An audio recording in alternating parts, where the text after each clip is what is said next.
Welcome to Leading the Life You Want. Thank you for joining me. I'm really glad you're here. I'm excited about it, starting this course with you, and expect that it's going to be useful for you in ways that perhaps you don't think of right now, but will become clear as we go forward. Today, in our very first session, I want to introduce you to the ideas and why we're doing what we're doing and how it can be useful for you.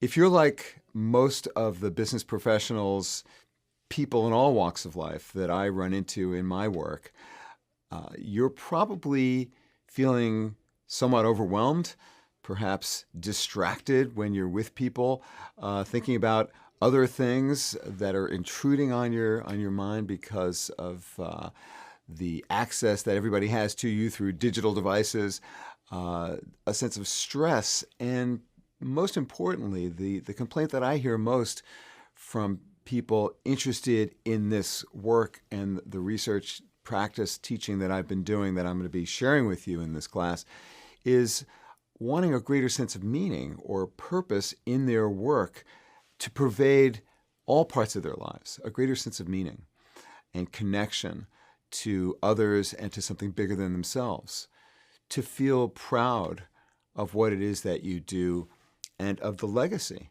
that you're creating through your work and through your relationships with important people in the different parts of your life. And I'm not just talking about business managers, I'm talking about students, doctors, teachers, engineers, florists, actors, veterans, really anyone who is interested in finding a proven method for how to improve your skill in taking initiative to know what matters most to you, know who matters most to you, know how to connect with those people and bring them along with you as you move down the path that you've chosen to have the kind of impact that you want to have in the world. That's what we're going to be focusing on here. It's hard to do.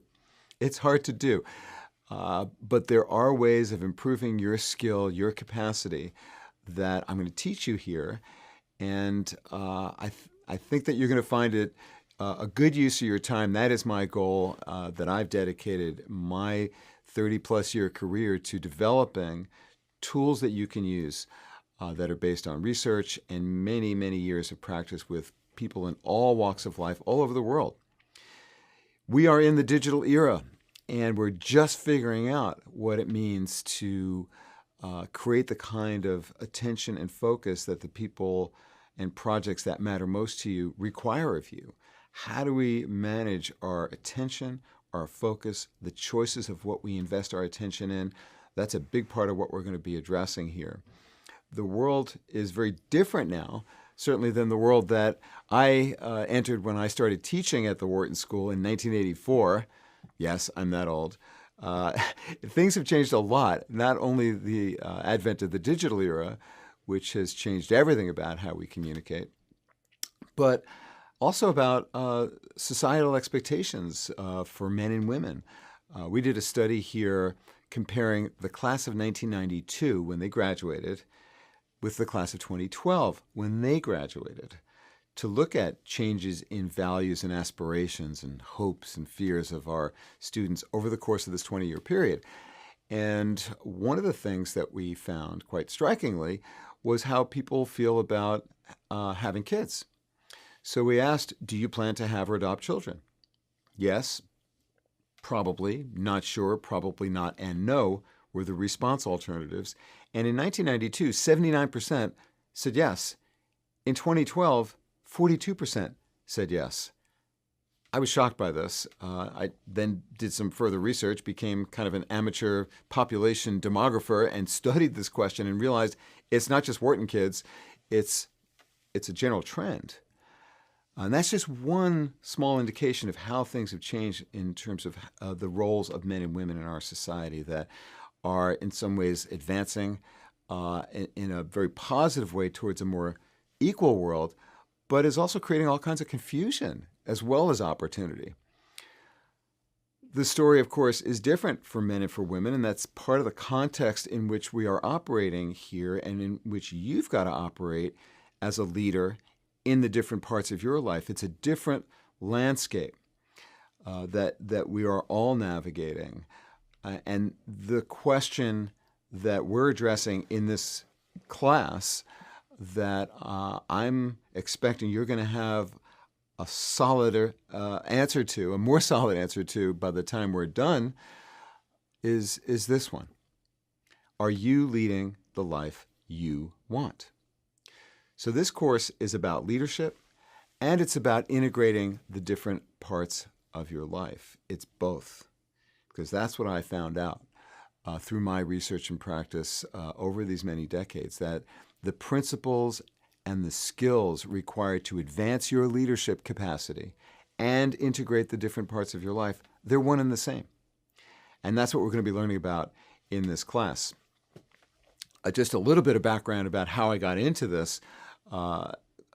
Almost 30 years ago, my first son was born, and I had a newfound sense of purpose when I held him for the first time and thought, wow, I've got to take care of him now.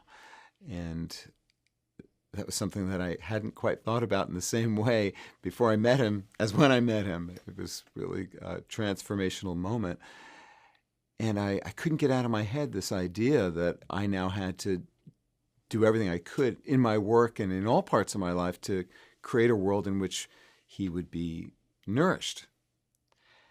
And I brought that question to my students at the Wharton School, here at Wharton, which is where I'm filming from, and asked them, what is your sense of your responsibility as a future business leader, as a person, for creating the kind of work environments, social environments that are going to be helpful and nourishing of the next generation, not just of talent in your business, but the next generation.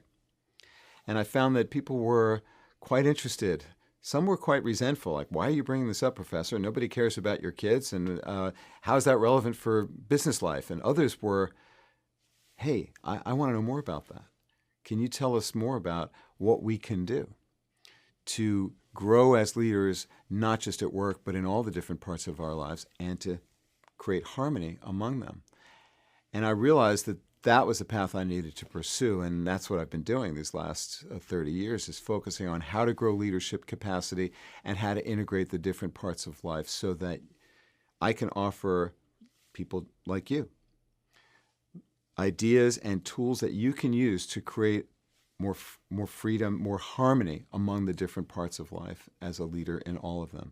It's not easy, and it's certainly not ever perfect, but my experience and research tells me that you can have a greater sense of control and impact and influence and success on your own terms than you currently feel you do if you make the investment in developing yourself as a leader in the different parts of your life. And that's the journey that we're on together.